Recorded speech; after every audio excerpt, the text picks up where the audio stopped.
Hello, everyone, and welcome back for another episode of the Outdoor Adventure Series podcast. The Outdoor Adventure Series celebrates individuals and families, businesses, and organizations that seek out and promote the exploration, stewardship, conservation, access, and enjoyment of the great outdoors. Our guest today is Katie Hearsum.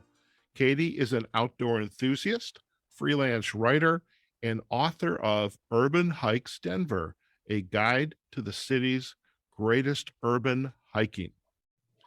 Now, based in Colorado, Katie covers topics about tourism and the outdoors for publications such as U.S. News and World Report, 5280, and Elevation Outdoors magazine. She has explored all around the globe, yet states that her favorite trail is the one that passes through her own backyard. Katie, it is a pleasure to have you on the Outdoor Adventure Series podcast. Hey, thanks for having me.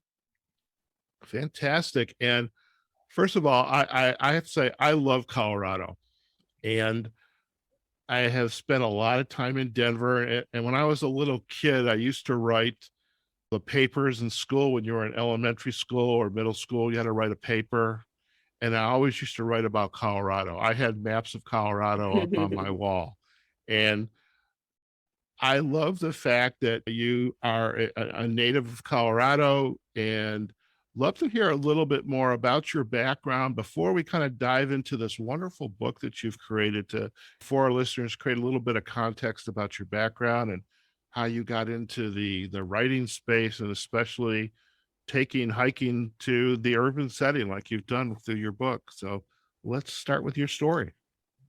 Yeah, well, Colorado is a very, very special, beautiful place. But unfortunately, I actually am not a Colorado native. I am from Cincinnati, Ohio originally. And then I went to journalism school at University of Colorado at Boulder. Go Buffs. And when I graduated from Boulder, I moved to Denver to work in the advertising space for a few years. And now I actually reside in a tiny little town on the western side of Rocky Mountain National Park called Grand Lake, Colorado. And as far as trails being in my backyard, I have many. So the Continental Divide Trail actually goes right by my front door. And we're very lucky to have access here in Colorado to so many amazing recreational spaces. So That's pretty special. And I notice as I am chatting with you, and for our listeners, you'll see a little bit of this in part of the video segments, is Katie is sitting in a outdoor chair, but what right behind her is, it looks like a log cabin.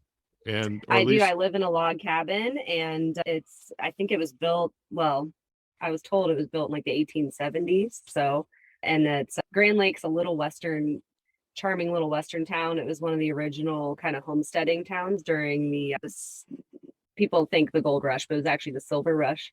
And yeah, so like I said, I'm just about a mile from Rocky Mountain National Park, about 6 miles from the headwaters of the Colorado River.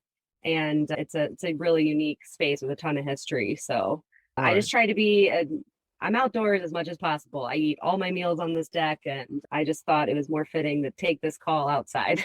I truly appreciate you doing that. If I could go outside in Las Vegas, I would be in 103-degree weather right now, I believe. Sure. But and the maintenance guys are doing their whatever they do with the blowers like clockwork every day. Now, the direction you're facing on your deck, I have to ask, because there is a reason. What direction, when you look out, what direction are you facing? This porch, I have a wraparound porch, but this is southern facing, the whole. So southern facing. Mm-hmm. Okay, so you don't have direct sun. It's going to go over you. The reason I'm asking this, because mornings are important for me for my morning coffee. I like to sit outside, listen to the birds, and just kind of zone out for about a half hour if I can.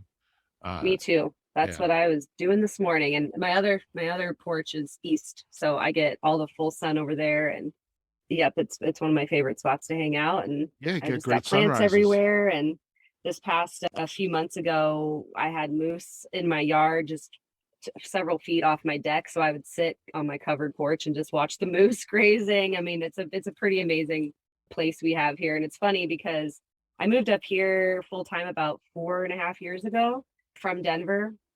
And so I was in Denver for about 12 years before I moved full time to the mountains. And one of the things I found this recently, I was going through like old journals, and one of the things I had written down as my goal, one of my goals for my time while I was living in the mountains was to write a book.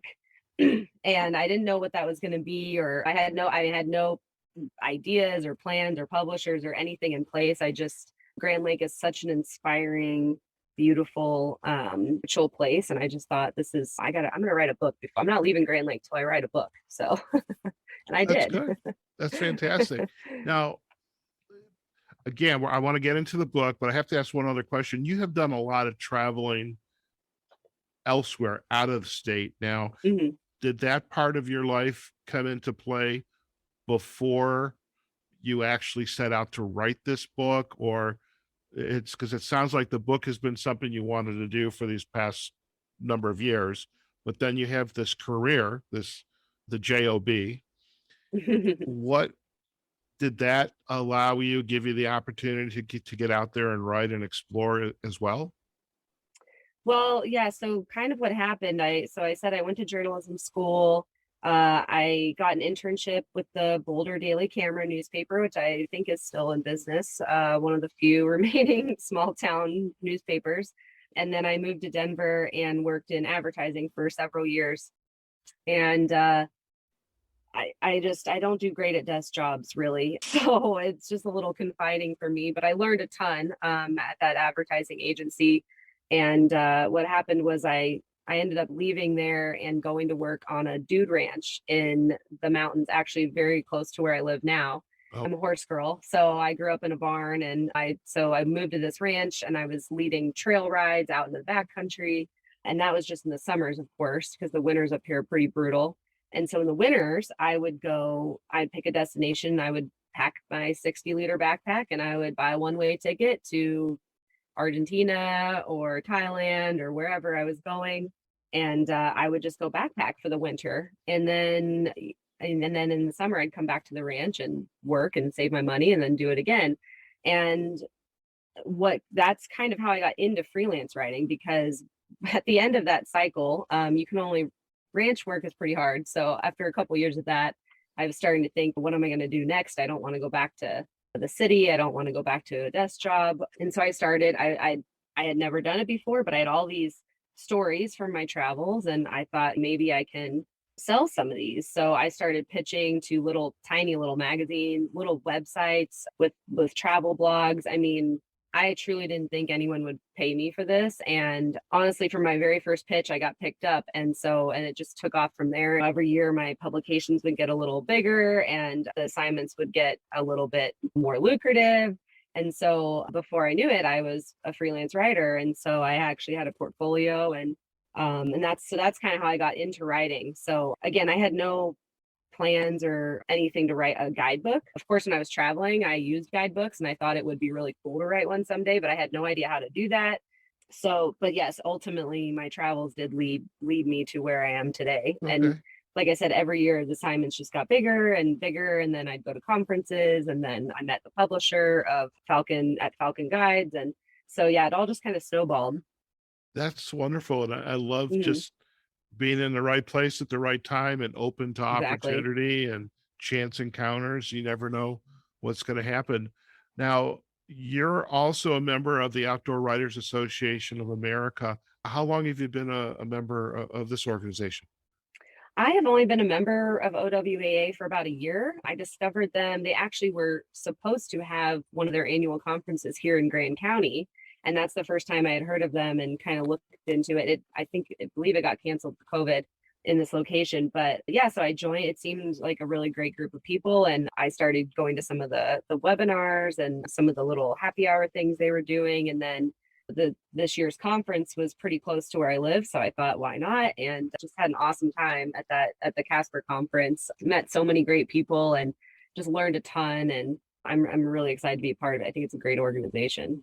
That's fantastic. And for our listeners, you're probably figured this out. I do know Katie through the OWAA. And when she joined and she said, I had this book in Denver, there was a number of reasons why the book and having Katie on the show were very interesting to me, and I'll share that in a second. But I'm so glad you joined the organization. I'm only 2 years into it as myself, and just really am enjoying the experience and the learnings, the meeting the people, and they have a lot of fun as well, especially at the conferences. They do. You know, now when I was in my previous job, I always tell people I'm a recovering IT business consultant because I, like you, desk jobs and doing repetitive work over and over again for me is that's a no go. And but I was on a project in Denver back in 2000, the old Y2K projects, and I got to stay in Denver for about 6 weeks. And rather than go back home to Chicago, where I lived, I found a bed and breakfast. This was before the company really kind of tied down the fact that you need to stay at specific hotels, even if I could save them money. But I stayed at a B&B right down in Denver off of, was it 16th Street, the car. Mm-hmm. And there was an outdoor store there. I think it was called Erewhon or something like that. And they had these guides, these short hikes in the foothills of Denver. And it was like a north, mid, and south Denver, right off. I guess what's the major highway, I-70 or something? 25 goes 25. north-south, right through Okay. Denver, yeah. Yeah. So I used to, on the weekends, I would do these day hikes. I do one on Saturday and one on Sunday, and I loved it. And that's what really helped me to fall in love with Denver and Colorado and the hiking. And so here you are living the life in this beautiful little town, which, by the way, I'm going to go search on Google afterwards. Like, okay, is this a realistic opportunity for me to move there? Because I just need wireless or cellular. Come check it out. And that's It's all I pretty need to do small, my but work. I could be your neighbor. Who knows by Really? next year? So when did this idea of producing this book? I mean, you mentioned this encounter with the publisher from Falcon, but when did the idea come up that I want to write a book? And how did you decide it's going to be a book about urban hiking in Denver? So actually, and I love telling this part of it because I meet so many people who tell me like, oh, that's so cool, you're a writer. And I wish I could be a writer, and I've always wanted to write. And my answer to them is always like, well, just write. I mean, literally you could sit down right now and be a writer, and you'd be surprised at how many outlets there are for getting paid to write. And so I do encourage people to don't wait until you have like your $1 million idea to just start doing it. Just dive in, and like I said, it'll snowball. If that's really what you want, it'll eventually, you'll find your way. But what happened on this one is we have the Outdoor Retailer Conference, which is a big trade show. It's actually, I want to say it's one of the world's biggest trade shows or something. And it has been held here in Denver. It was in Salt Lake City for several years. And then the show moved to Denver for several years. And so, of course, I've been going to this, and it's a display of some of the outdoor industry's upcoming hottest gear items, ideas. They do all these talks. I mean, it's just some of the industry's top professionals are there, whether from the retail space, from the media space, from just like all the sporting areas. And so it's a great meet and greet. It's a great place to just go walk around and hope you bump into. You could rub elbows with Mr. Burton, with anybody. I mean, the people who are there are just amazing.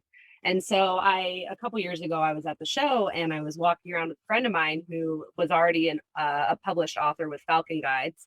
And he was like, oh, let me take you to the Falcon booth and introduce you to my publisher. And we started chatting about possible book ideas. And then I got really excited. And for 2 years after this, I followed up with them. I pitched them ideas. I just tried to stay in contact, and no response. No one ever got back to me. No one ever had any work for me, whatever. And I finally kind of just decided to stop pursuing that. And then about 6 weeks after I stopped pursuing that, I got an email from them saying, we have a project for you. They started this new series called Urban Hikes. And the first book in the series was Washington, like the full state of Washington. And they wanted Colorado to be the second installment in the series, and they thought of me and they reached out and asked if I was interested. And of course I was, and that was in January of 2020. And of course, we all know what happened in March of 2020. So Yeah. I signed my contract in January, February. And then the shutdown happened. And also, not only did the shutdown happen, but I had just recently moved to Grand Lake. So I was no longer in Denver, and they want me to write a book about Denver.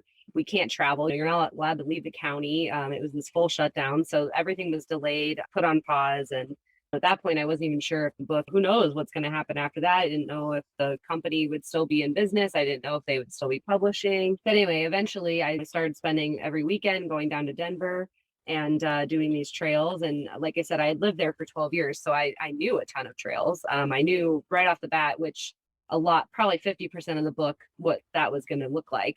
And so, yeah, that's kind of how that came to be. It was good old fashioned networking and just being in the right place at the right time. And just, again, just staying really open to those opportunities. I mean, I never thought, I told them when they contacted me, like, I've never done this before. Are you sure? Are you sure you want me to do this? Are you sure you don't want me to co-author one with someone who knows what they're doing? And you just figure it out as you go. And I had a great editor who was really helpful and patient and walked me through the whole process. And yeah, so I mean, again, I'm a journalist by trade. I'm not necessarily a creative writer. I don't, come up with ideas and write novels in my free time per se. I cover topics and I produce articles on certain topics and certain destinations. And so that's really what this book is. It was a research project. Sure. When you were setting out to plan the book, and for our listeners, we're going to provide a link back to Urban Hikes Denver in our show notes. There, first of all, there's lots of pictures, gorgeous pictures. Are these pictures your handiwork as well? I took all the photos except the cover photo. That was a stock picture. Okay. Unfortunately, yeah. So the year I wrote this, not only was COVID an issue, but then we had major wildfires happening all Right. over Colorado that season. And so unfortunately, a lot of my photos are full of smoke, and I had to do a lot and honestly, like a lot of trails were closed, highways were closed. I was evacuated from my home for 3 weeks. We had a major fire here in Grand Lake. My home was spared, town was spared, but it came within a half a mile. Mm-hmm. And so, yeah, our power was out, everything was down. So I ended up having to write a lot of this book in the winter, which is great because everyone thinks of the hiking season in Colorado as summer and fall, but honestly, we have such great weather here year round. Denver does anyway, that I was able to do a lot of these hikes in the winter without snowshoes or anything. But yeah, so the cover photo, unfortunately, so many of mine were smoky. So we did use a stock photo for that. But the surprising thing that I didn't realize that was going to happen, I figured I would have to do the photos, but I didn't realize I would have to do all the maps. That was my And I'm next pretty question. directionally challenged. So the maps were not fun for me. And I'm curious about the maps because what I love there was one segment in the book, chapter in the book, Evergreen. And that was one of I mean, again, I'm not an extreme hiker. I mean, I'm happy to go a couple miles in a circle, and I'm good with that. I can do an out and back, in and out. Evergreen was kind of cool. It's pretty. They got the little reservoir right there. And how did you? I'm really curious because you've got the map. The maps are gorgeous. All right. You've got the trail. You've got in the yellow dashed lines and some arrows. How did you go about creating the maps for the book? Because I mean, it's not like you just pick the map up from Google Maps and copy it and make sure you can use it. How did you actually create these? Well, we have an amazing app here in Colorado. It's a Colorado state-based app, and it's called Cotrex. And there is some information about Cotrex in the book, and Cotrex, and it's a little green. It's a satellite app, and it has such an extensive network of trails in Colorado. I don't know that it has every trail, but every trail that I did, I was able to GPS record my route. So what I would do is I would start hike. I literally hiked every single one of these trails. And so when I'd start hiking, I'd start the recorder. It would follow my exact path. If I backtracked if I went down to the pond to look at something. So you're getting all the squiggles. And so between that map, I could put notes into as I was hiking also, and you could do like little photos, snaps on your phone. So that was a great way. That was a great tool for me as I hiked to gather a lot of information and to keep sort of notes organized. And then after, when I actually sat down to write and make that map, Falcon has another tool that they use. And so I would snap my map into theirs and we would kind of come up with a hybrid of the route. So I could take out my little side tracks and my squiggles and my breaks on benches and things like that and just come up with like the basic trail. And that's what added the arrows and everything in. And then they do have a maps editor who kind of refined everything. But as far as like the raw data, I did all of that. So, but I mean, if you're hiking in Denver or anywhere in Colorado, Cotrex is your friend. I love it. And these guides that I had picked up years ago, they were probably as tall as the book. I mean, what's the size of this book? This is not it's a paperback. I don't know, but it's kind Yeah, of like maybe like a 5 by 8, by maybe. Yeah, something. something Yeah. like that. And so the guides were small enough that you could stick them in the back pocket. Now this is a little Mhm, bigger, but I love the fact now Kindle is available. So, and mhm. I'm a Kindle guy, and I can get the book on Kindle and I can see all the maps and not have to carry this is even though it's a paperback, it's good quality paperback with the photos. So it's a heavy book, but it's really very well constructed. And of these hikes, are there ones that in the years you have been in Colorado and living by all these trails, is there a hike or two that's like really special for you? Well, one that I included that maybe doesn't count as a great hiking adventure, but is one of my absolute favorite places for just like a nice walk or just to get some fresh air, connect with nature in Denver is my old neighborhood, Washington Park, better known as just simply Wash Park in Denver. It's this gorgeous park and it has several different trails. I mean, they're just loops around lakes, but it's huge and they have gorgeous gardens and there's always people out there. It's great people watching. There's people out there playing volleyball and cornhole and having picnics. And I just think that's a great, if you're just, like I said, if you're just looking for a place to maybe take a picnic or go walk the dog or something, that's one of my absolute favorite trails. A really popular one is the Cherry Creek Bike Path, might be the most famous trail in Denver per se. It goes right through downtown Denver. And from that path, you can actually see a lot of landmarks. It goes by the big flagship REI store and it just hugs the creek. So that's another really easy access. I mean, anywhere from downtown, you can get to that trail in a couple blocks. So that's a really, I just think it's a great recreational amenity that Denver has to have that going right through downtown. And then, yeah, I mean, Red Rocks is another just super iconic. If you do one thing in Denver and you have time, go out to Red Rocks and do the trail out there. It's best known for the amphitheater. So they have some of the world-class concerts at Red Rocks, but it's also a city park. So it's owned by the city and county of Denver. And there's some great trails around there, and it's only 20 minutes outside the city, but you're getting a lot of that red rock outcroppings, and you really feel like you're in the mountains. And so that's a great, easy access place to go. Kind of most of the hikes in the book are paved, super easy, flat paved, but the west, and it's broken up into sections: north, south, east, west, and central Denver. And so most of the West Denver hikes, that's when you're really getting into the foothills regions. And that's where you're getting some elevation on some of these hikes and you're getting some rougher surfaces. So that's the only chapter that really has some like more challenging hikes to it. Okay. But that's where the Okay. Red Rocks would be found. Okay. And the guides, you just brought back this memory of me traversing across this little rock field. And this is before I even knew what hiking poles were. Okay. Now I got to ask a question, maybe a clarification for me. You mentioned REI, which by the way, in Las Vegas, I literally live right above an REI. Oh, That is nice. that is dangerous. Right. The flagship REI, was that in the Lodo area of downtown?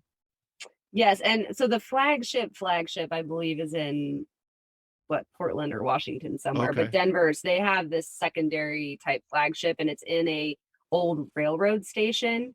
Okay. I think it was actually a storage facility for railroad cars. So it's this cavernous, huge, Oh, gorgeous. I mean, it's worth going in just to see the architecture of this building. okay. But yes, Okay. it's right there, and it's right across the river from Lodo. But I mean, Okay. essentially, yes, it's you can see it from Lodo. It's right A- there. All right. Yeah, I think the store I went into is definitely not the REI. It was a lot smaller, but I mean that's where I got my first pair of hiking poles Oh, nice. and the guides and I know which one you're talking about. That's a smaller store. Yeah, this one is just across the creek from that. It's like 4 stories or I something. I feel like I have to come back to Denver and visit. Yeah. My God.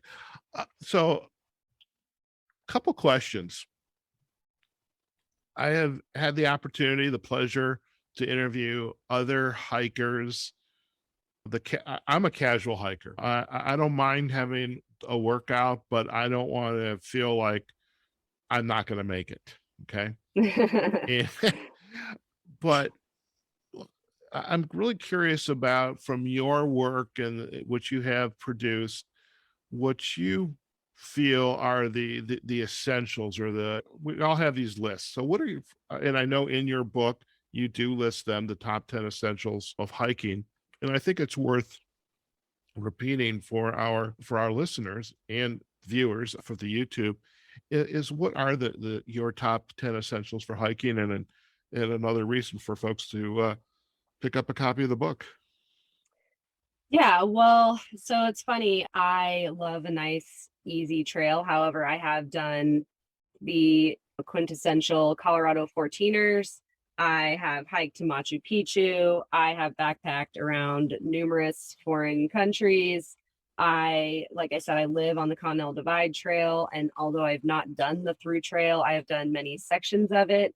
So I have had some experiences where I did not know if I was going to make it. And so I'm quite the hiker. And honestly, when I got this title assigned to me, I wasn't super thrilled because it's painful be wanting to be out doing these bigger hikes and then have to go research some of these like smaller city hikes, what have you. But that being said, there's nothing more important than the daily hike, the little neighborhood loops, the lunch break walks, and just those daily connections with nature to me are just so essential. And I think it's intimidating for people to come to Colorado and think that they're supposed to go hike a 14er, but we just have a plethora of amazing little hikes that I was shocked on some of these downtown hikes. I saw bald eagles right in downtown Denver. I saw herons. I mean, amazing wildlife, amazing wildflowers. You don't have to go summit the 14er before dawn to say you went on a hike. So I love that you're into the smaller hikes. That being said, it doesn't matter if I'm going abroad or out for 7 days on a backpacking trip or just down the street. I never leave home. I have a pocket knife in my purse at all times. I have snacks on me at all times. I have a headlamp in every single bag, car, nook, and cranny. I don't even go to the grocery store without some of these quote essentials, to be honest. You just never know. I can't stress the importance of being prepared, especially in Colorado. The conditions here change so rapidly. The weather, it'll blow your mind how fast. 1 minute it's 80 degrees and sunny, and the next minute you're dodging lightning, even even at the parks at Wash Park or wherever you are. So it is so important to, yeah, I do have the 10 essentials, which are the official put out by the American Hiking Society. And I mentioned a few. So headlamp, again, even if you think you're going out, I like to hike after work a lot. So sometimes I get caught in the dark a little bit, or it's a little bit too dusky for me. And I'm really glad I have that lighting source, even though I was only out for maybe 30 minutes to an hour. Always have snacks, like more snacks than you think you're going to need, because again, you never know if you're going to twist an ankle or something happens where you get stuck out there longer than you plan on being and you need to keep your energy up. So and water, obviously, always carry more water than you think you need. And I carry, even though it is heavy, I carry as much water as I possibly can every single hike. Again, even if I'm just going out for my little neighborhood walk after work, or I'm just going to walk the dog, do not go anywhere without water in Colorado. We are so dry. It is, you really have to feel it to believe that. It's people don't understand the altitude sickness thing. It's very real, even in Denver, especially if you're coming from sea level to Denver. That's a huge change in elevation. And water is just so essential. Shelter, I think shelter's on there. I don't usually carry much in the way of shelter, but there are some nice, very lightweight little emergency tarps and things like that, emergency blankets that people, if you can carry it in your pack and just leave it in your pack all the time, it doesn't hurt. And you would be surprised at how many times you have to use something like that, even in the city. So I have what were the other ones? It's not in my kit yet, but it's an emergency. I don't think people can see it. It's a tack bivy by Frog and Company. There's a shout out to Frog and Company. How about that? Emergency reusable sleeping bag. I don't know what prompted me to buy it, but I did it. But I agree. I mean, those are just the tarps, and you never know when there's going to be a storm. Well, and literally it can snow in Colorado 12 months a year. I'm not kidding. So it can be a beautiful July morning when you start your hike, and when you're having lunch by the creek. I mean, it is very possible that it could hail 4 inches, and you might be really lucky to have that. Again, just having, I don't care about the weight. I try to carry more than less in general. Sun protection. I'm looking at the list now. Sunscreen. I get up every morning and just put sunscreen on immediately. I never go hiking without that. Again, in Colorado, you just have to keep in mind that we are so much higher, and the sun here is so intense, and that is part of the reason why you can do these hikes year round. You can go out in February. I had one of the best hikes of my entire experience writing this book was in February up at the Bar Lake State Park. Gorgeous, sunny, beautiful. If the sun is out, it is a beautiful day, and it is plenty warm to go hiking. But again, especially with the snow, even in the winter, I mean, you're getting that reflection off the snow and you will get fried. Yeah. So definitely sunscreen.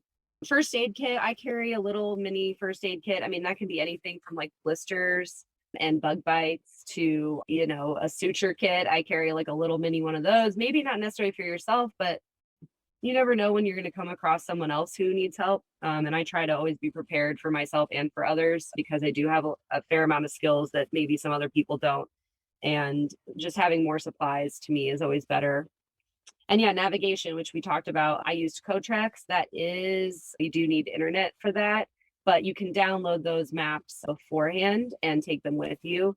Carrying paper maps, I mean, ripping pages out of a book to carry with you, or just having like any kind of paper map. But downloading the apps is really great unless your phone dies. So make sure that you are aware of that too. If that's your only source of navigation, then it's good to have a backup. So, or at least have really studied your map before you go out, so that you're really aware of the terrain you're about to encounter. So sure.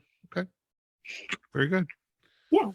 Yeah, I think a great list, and definitely it's always good to remind anyone, whether it's in Colorado, here in Las Vegas, where I totally get the heat and the reflection, and just being prepared. Water, and sunscreen and a hat. As we're chatting about the hiking and the preparation for the book, and because we are in 2022 and we are 2 years out with COVID, March is when life for us changed, March 20. So we're a little over 2 years. There's been a lot more folks who have gone outdoors.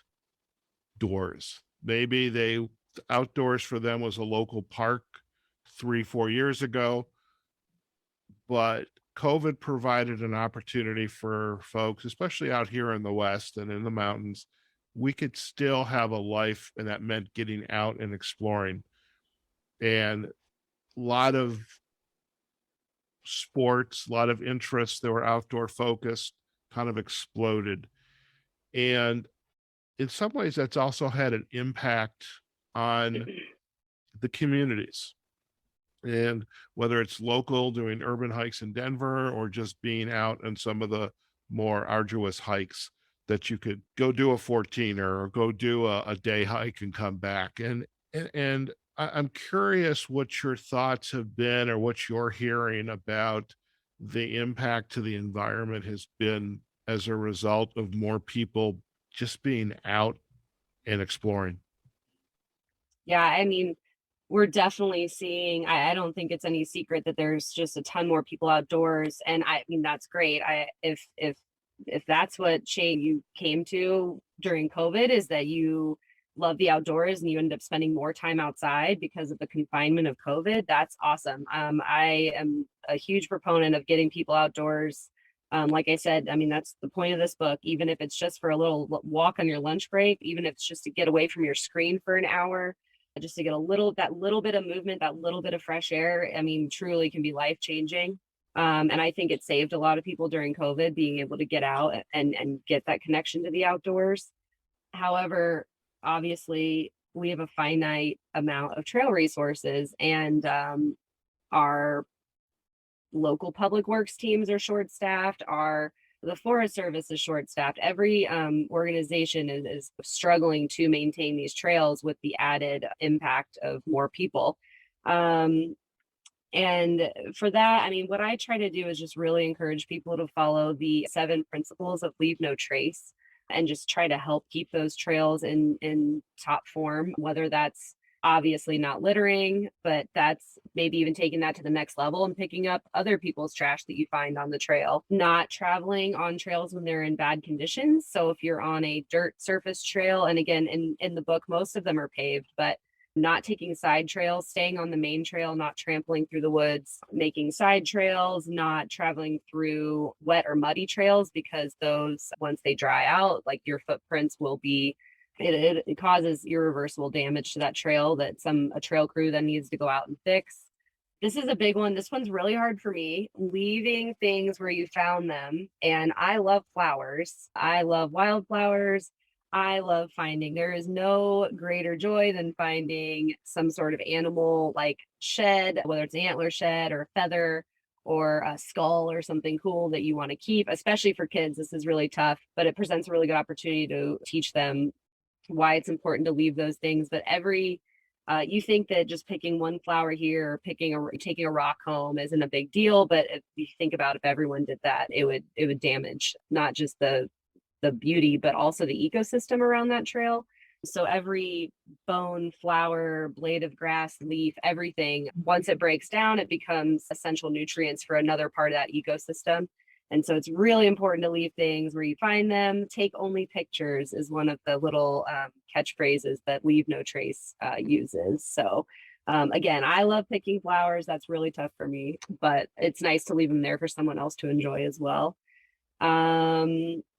Knowing again, this goes in with the sort of your essential packing list, but knowing where you're going, planning ahead, looking at the weather, packing accordingly, looking at your map, knowing where you're going, even if it's just a park loop. I mean, know what the side streets are, know what kind of amenities there are along the way, know where the bathrooms are, know where your next water source is. Just become really familiar. The more you can prepare, the better for everybody. And again, if you find yourself in a tough spot, then someone has to come out and help you. That's putting their lives at risk as well. So try to prevent that as much as possible by preparing and planning ahead. But trash, I mean, like, I think the trails up here, the trash and trampling through side trails, that's probably the 2 biggest ones I see in the city areas. It's interesting. I had not thought about not taking the rock or the flower or the bone. And I learned something today, so thank you very It's a much. bummer. Yeah. Yeah, it's really hard to tell kids too, like, no, you can't take this rock home, but Yeah. Well, it's interesting, and the Leave No Trace, and the one that just drives me crazy. And I remember I was up in Mackinac Island a couple years ago with my sister and her husband and one of my nieces, and we just took this long walk, and all these rock cairns were like on the side of the road. Mhm. And it's like, I know people should not be doing that. There's no reason for it, but people do it anyways. And, They're and so that's, fun. I mean, yeah, it's so hard. You really yeah, want to do that. But yes, yeah, altering the natural landscape at all is a general no-no. yeah. The more so as you get into the backcountry and into the wilderness. In the cities, if you're taking a neighborhood park walk, it's a little bit different. I mean, sure, build a cairn. Somebody will knock it down later. That's fine. Yeah. So that's a tough one to tell kids too. I mean, it's just such a fun experience for them. But as you get into the backcountry and doing some bigger hikes, we definitely frown on that. That's a big deal. Katie, Yeah. before we head out, there's a segment or two that we do on our show, And one of them is the aha moment, where we ask our guests, as you look back in your career, the longevity of it, or the current hustle that you're involved with now, writing the book, about when you stop and think, oh my God, I'm doing this. This is happening right now. What has been your most recent aha moment that you'd like to share with our listeners? Well, I mean, the book for sure was one of the biggest. Obviously I'm a writer. I've been getting paid to write for a long time. I have regular clients. I have my website. I'm proud that I'm a writer and that I was able to build up what I have. But getting the contract for this, my first guidebook, and moving from journalist to author was really, that was a huge. And even that didn't really sink in. Like, I did the book was hard to write. I was exhausted at the end of it. I didn't even want to look at it. I just was like, I didn't want to write anything or hike anything for months after I finished this book. But when I got that box of books on my doorstep when it first came out, that was a great moment. And then a few weeks later, I didn't really know how. I knew it was online. I didn't really know exactly where it had been distributed to yet. And I got a text from a friend who was in Lakewood, which is in West Denver. And I have a couple hikes, and Lakewood's a beautiful hiking area.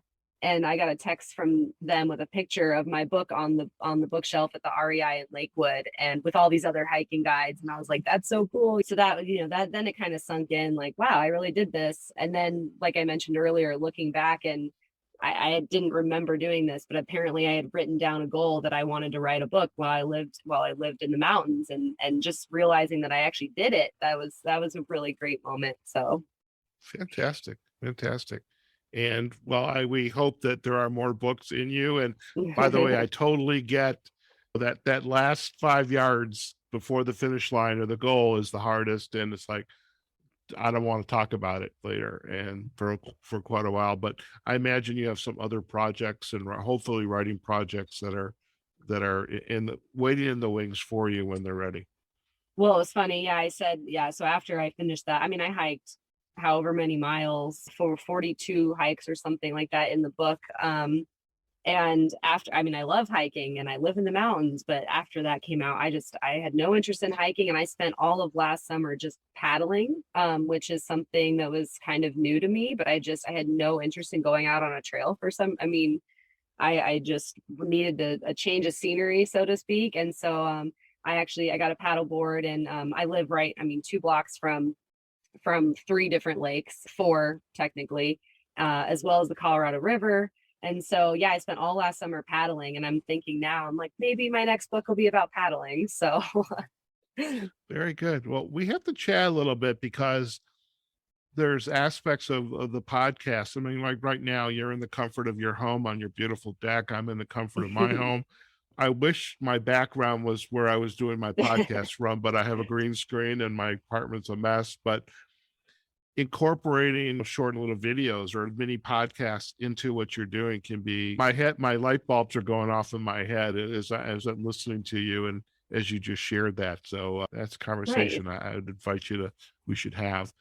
Before we head out, if our listeners would like to learn more about you and your work, where are the best places for them to go? Yeah, I have my website is just katiehearsum.com, and that's really the best place to find me. I hope to set up a Instagram account simply for the book Urban Hikes Denver, which will feature photos and different snippets of trails from the book. That should be up soon.